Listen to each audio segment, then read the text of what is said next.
So I'm going to talk about Deafheaven and Lonely People with Power. So this came out on Roadrunner. And I think everyone who knows Deafheaven were wondering what their next album was going to be. They are a band... Sorry, carry on. No, you were about to say something. I was going to say, just before you, because I want you to go for it on this, because I know how much you enjoyed this. I've written about 5 pages. Yeah, no, I do, because, and obviously we both enjoyed it because it's an absolutely great album, but the Roadrunner thing, it's interesting, isn't it? It is interesting. I mean, are they left with a handful of bands now or what? Because the odd idea. one, I mean, how do you get signed? I'm not saying us, but who gets signed by Roadrunner? I have no idea. Have they made so much money out of Slipknot and others that they just don't need to bother worry anymore? I don't know. It's weird, isn't it? Because it is weird that Deafheaven have been picked up for Roadrunner now. Yeah. Who were they on before? Do you know? Now you've got me. I should look that up. Yeah, I can't remember, but I should know. But anyway, it's not important. Yeah, just the Roadrunner thing's funny. It's probably a conversation for another time. Yeah. But I was quite surprised seeing they were on Roadrunner. Yeah, I was as well. Yeah. Yeah, and so I mean, so Deafheaven carved out their sound early on in their career, and people loved what they did. They had a perfect mix of kind of shoegaze and black metal, and they pulled in so many different genres, and people loved them for what they did. And then they kind of, over the past couple of albums, especially the last one, Infinite Granite, they've moved very much more into the shoegaze area. They've reduced their heaviness.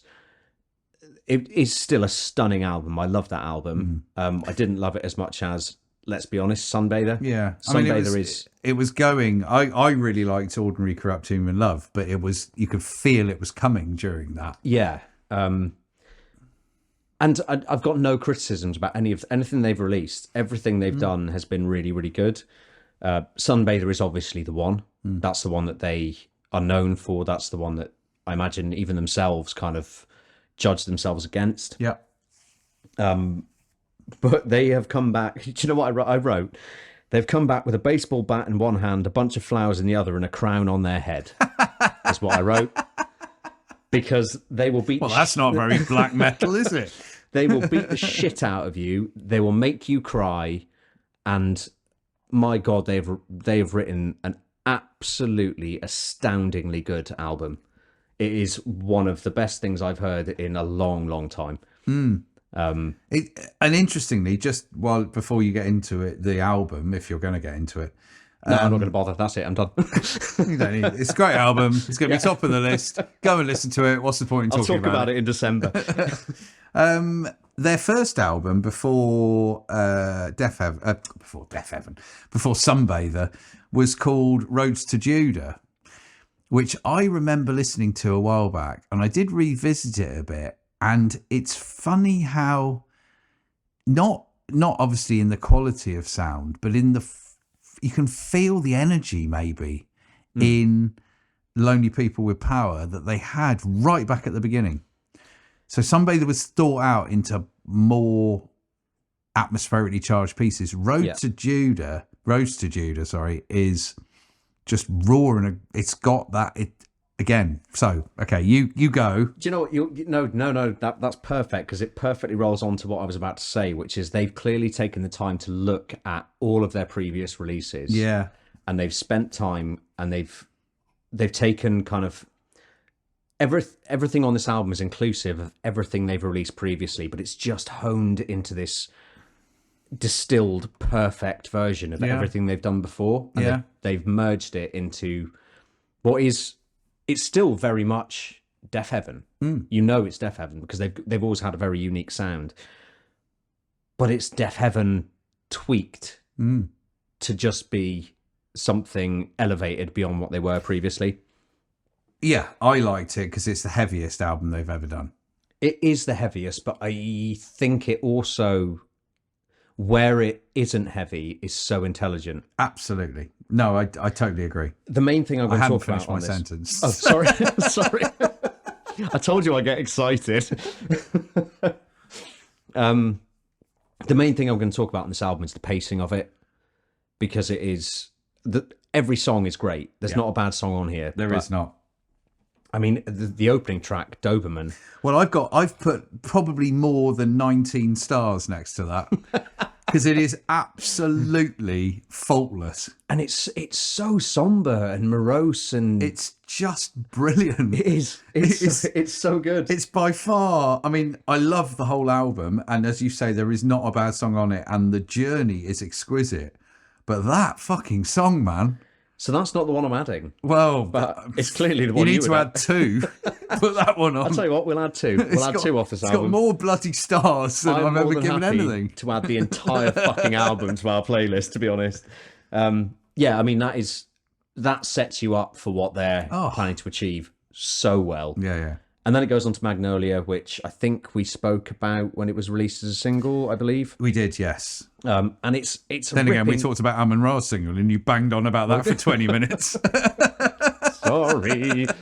And it's, again, I'm not going to, as you said, I'm not going to labour the point. It's probably the most black metal thing they've written. For a band that aren't a black metal band, they don't half write good black metal. Jesus, can you imagine if they wrote a black metal album? Oh, Christ. And also, interestingly, there's a discordant stab thing that they use in this that reappears throughout the album. Yeah, I picked that up. And it kind of links the whole thing together. It's just a tiny little motif. Yeah. And it gives that feeling of like, just an unpleasant feeling to it. But it's also, because it's reoccurring, it also gives you kind of a warming feeling. Yeah, it's back. It's like an anchor.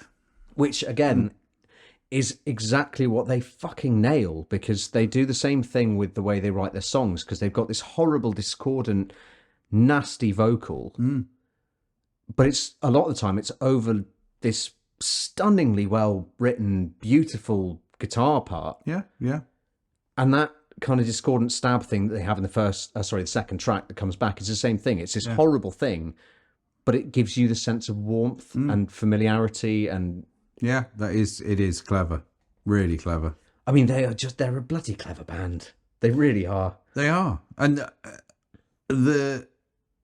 I'm just looking down on how I sort of interpreted every song and the number of things I've written. I mean, if I just picked out some of the things I've written and didn't refer to any of the songs, this is madness. If you look down, I've got Elend, Marian Faithful. Oh my God. I've got Radiohead, Jigsaw falling into place. Okay. I put Elend on Amethyst, which is quite a black metal, atmospherically charged black metal track. Yeah. I heard Marianne Faithfull in that Incidental 2 thing with the lady. I don't know what the lady's called. I don't know who she is. Jay Matthews. Yeah, it got a real Marianne Faithfull feel to it. Yeah. Actually, now you say it.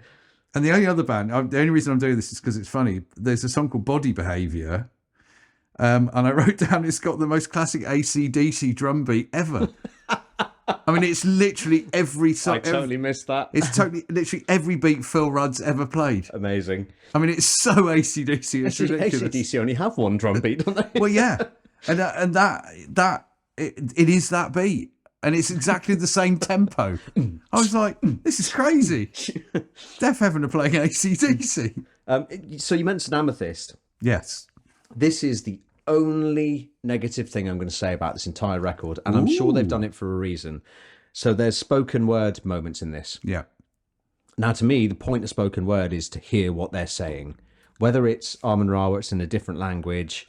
Well, if you asked the man from Naught on his Funeral Doom album, he didn't want to know what. Couldn't hear a bloody word of it. But he was in a coffin at the time. Yeah, exactly. you can't judge him on that. No. But the mix of the spoken word in Amethyst, it's so buried. I can't hear a fucking word he's saying. And I found that quite frustrating. Yeah, okay. I get that. And that's literally the only bad thing I have to say about this entire record. Which is not, it's hardly they're doing all right. So you mentioned Jay Matthews as well. That's Incidental 2. So they've got three. They do. They've got three of these incidentals. Three incidentals. The drone work on this is exquisitely done. Like, it properly makes you feel terrified just listening to it. Yeah, the production's insanely good. Oh, it's just nuts. Yeah, It's absolutely nuts. And the way that it builds up and then it drops out to just her vocals. Yeah. And that moment where the kind of building drone drops out and then you've got these female vocals that you don't expect. I think that's where I got the Marianne Faithfull thing from, because she was a master at, back in her younger days, a master at doing that. Yeah. And they sound slightly histrionic, but controlled, if you know what I mean. Yeah, absolutely. Yeah, I keep saying clever, but this is such a clever album. Yeah, it is. No, I agree, 100%. Body Behaviour. AC/DC. So you picked up on the drums. I said it's got the catchiest guitar hooks on the record. Yeah. Well, there you go. It's Angus. And this is interesting. I wrote down before. So the first time, how I tend to do these reviews, if you want to call them that, is I'll listen to an album and I'll take notes as I listen to it the first time. Then I'll go back and I'll look at the track names and I'll look at if there's guest appearances. Yeah. Look into the band's history, all that kind of stuff. Encyclopedia Metallum, all the things we have to do, so we sit here and don't go, oh, I don't know what he's called. Yeah. So before I'd looked at any of the kind of guest appearances or looked into anything about the album, I wrote down that Body Behaviour has some of the catchiest guitar hooks on the record. It's got the essence of Interpol. Yep. And then I found out that on, is it the third? Incidental 3. Guy called Paul Banks. Yes, he's in Interpol. He is in Interpol. And interestingly, that is the track before Body Behaviour. So they have the guy from Interpol. Yeah. And then the next track, without me knowing about it, I wrote, this sounds a bit like Interpol. Even that, that's clever. That is clever. Do you know what's also even more interesting, just as a side? So the guy out of Interpol, because I was just, when I was listening, trying to work out who Paul Banks was, and he's obviously an American, but he was born in Clacton-on-Sea. Was he? You are an absolute master of finding out boring places. He was born in Clacton-on-Sea, which is now where the illustrious arsehole Nigel Farage is representing us. God, I saw a thing with him. I'm not going to get into that. No. So Paul Banks, he's played a blinder, fuck off to America, start a band called Interpol, ignore the fact you were born in Clacton-on-Sea, and probably look across and think, what a bunch of pillars. Farage. Christ, that is interesting though. I had no idea. I was only interested to see, because to be fair, I've heard of Interpol, but I wasn't hugely familiar with what they did, so I was just looking at the band and then I was like, who is this guy? And I've always loved Interpol. I've never been really into them. They're one of those bands I find it very hard to put a genre on, but they've it's probably not wholly my thing, but that's nothing against Interpol, but that's probably why I haven't come across them. Okay, well, Winona's next. Which is so black metal, it's unbelievable. Oh, do you know what? I haven't actually mentioned Winona in my notes, but it is so black metal. It's so black metal.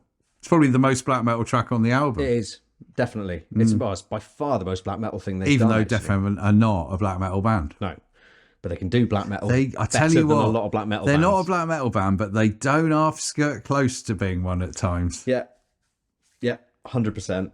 Yeah, and so again, I'm back to pacing. This album is one of the best paced things I can remember listening to. Yeah. So and this goes back to what you were saying about the last record. Yeah. So the track I'm adding is Revelator, and it's not just that. It's not just because of how good that track is. The tracks we're adding is Revelator and Doberman, isn't it? Oh, sorry, yeah, we'll add two. Revelator was the other one I put all the stars by. So, I mean, firstly, it's a fantastic track. It's super heavy guitar riffs and vocals. The sections constantly change, so it keeps you interested all the way through. But that's only half the story, really. It follows Incidental 2.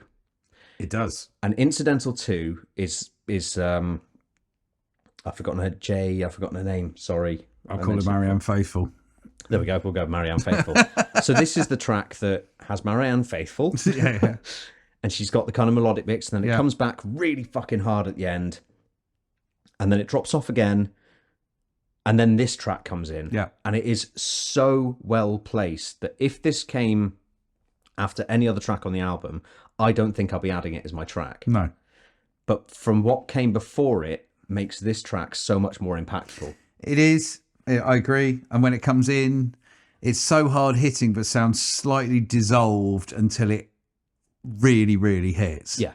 It's just one of those that comes, it comes into your head like it was supposed to. I wrote down, because obviously the track before it's such an internalized track. Like it's almost like you've got the discordant aggressive parts that come in through the clarity, and it's like your brain battling something. And then I wrote, this is like the culmination of a breakdown. Yeah. Because it's all of, you're kind of battling these dark thoughts, and then this track is where you go, I'm fucked. And this comes in. Yeah. And yeah, I'm not going to say anything else. I mean, it's a stunningly well put together album. I think I mean, I absolutely loved it. And I think also there's a very good chance it'll be in my albums of the year, because I really, really enjoyed it. I think at this point, it's probably my top. Wow. I think. But we're only in April now. Yeah. It's definitely, if there was excuse me, I've got the old bicycle. You've been eating frogs. Bicycle caught in my throat. It's got a bit of chain stuck. Yeah, bit of chain. If we were doing 20, which we probably will do, I would be prepared to say that I am 100% sure Deafheaven would be in 20. I'm actually 95% sure they'd probably be in the top 10, to be honest. I think it's that good. It's brilliant. I'm 90% sure it'll be in my top 3 at this point. And you're 80% sure it'll be number 1. I could be completely wrong. There could be some absolute mental things coming out. But for me, at this point in the year, this is something that not only musically has blown me away. Yeah. The way it's been put together, the structure of it, it's just gripping, and it's faultless. It is faultless. That's the bottom line of it. I mean, for them to create something more impactful and memorable than Sunbather, yeah, no one expected that. No, I don't think. And they've come out and they've topped it by a considerable way. They've refined everything they've done previously to create something that is just a level above. Yeah, I agree.